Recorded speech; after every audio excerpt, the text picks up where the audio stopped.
Hey, it's Rick Kraft from RC Design Studios, and today I'm going to show you how to get the low contrast vintage film look in your photos.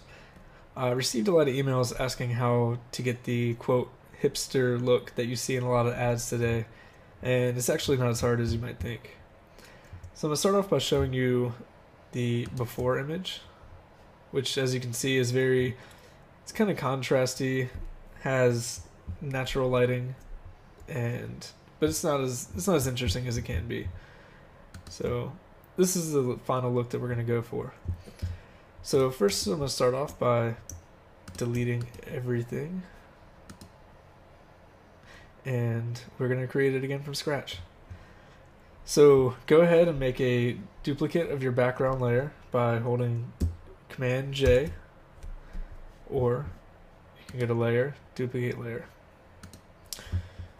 And we're going to go ahead and name this background duplicate.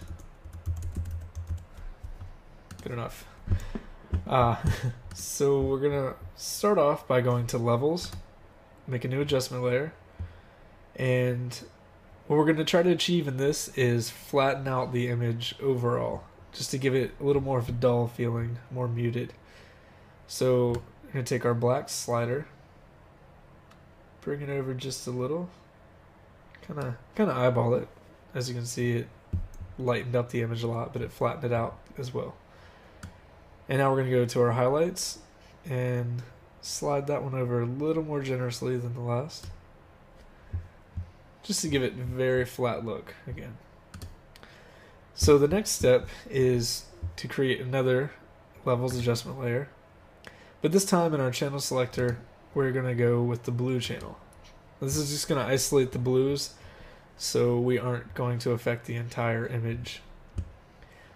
Again, grab your black selector, bring it over a little, and the highlights on this one are going to be yellow since that's the opposite of the spectrum in blue. And we're going to slide that in just a little. Okay, looks pretty good.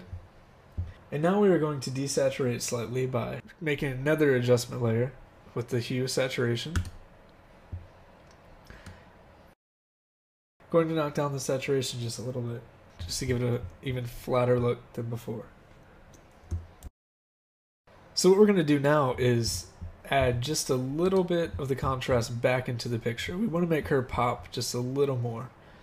So again, with your adjustment layers, we're going to go to brightness and contrast. Let's raise the brightness just a little to bring it back up. And we're going to push the contrast a little as well. So around there looks pretty good. See, it brings some of the highlight detail back into it. And honestly, at this point, you could call it done for the flat look, but we're going to take it a step further and add a light leak or flare look that you see in popular apps like Hipster.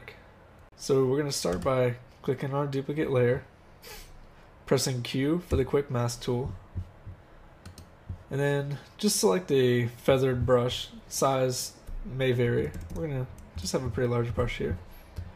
And with the black selected, just start painting in the areas that we want to be unaffected.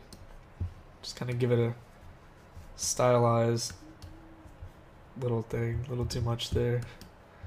Just something like that will do for now. So we're going to hit Q again to go out of quick mask. And we have our selected area now.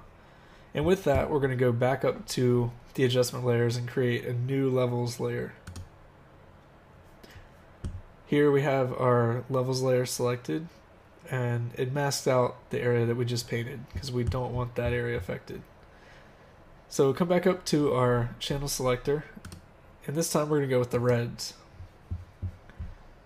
And grab the blacks, push the red just a little. That seems to feel right.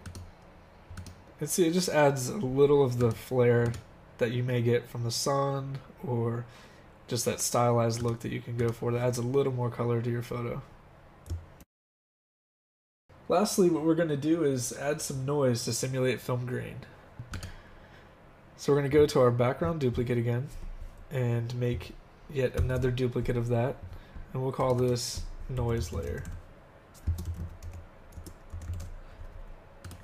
Okay, and we're going to go to filter, noise, add noise, and what we want to do is just add a little bit of noise to make a subtle grain that's not too noticeable, but it just has a feel to it. So start by making sure Gaussian is checked and monochromatic, and then just push your slider over a little till it's tasteful. Well, that looks pretty good. And turning it off and on, you see it doesn't really do too much, but it just kind of adds more of that feel when you're zoomed in. So that's about it for this. If you have any other questions, feel free to email me. My email is on my website, which is www.rcdesignstudios.com. Thanks.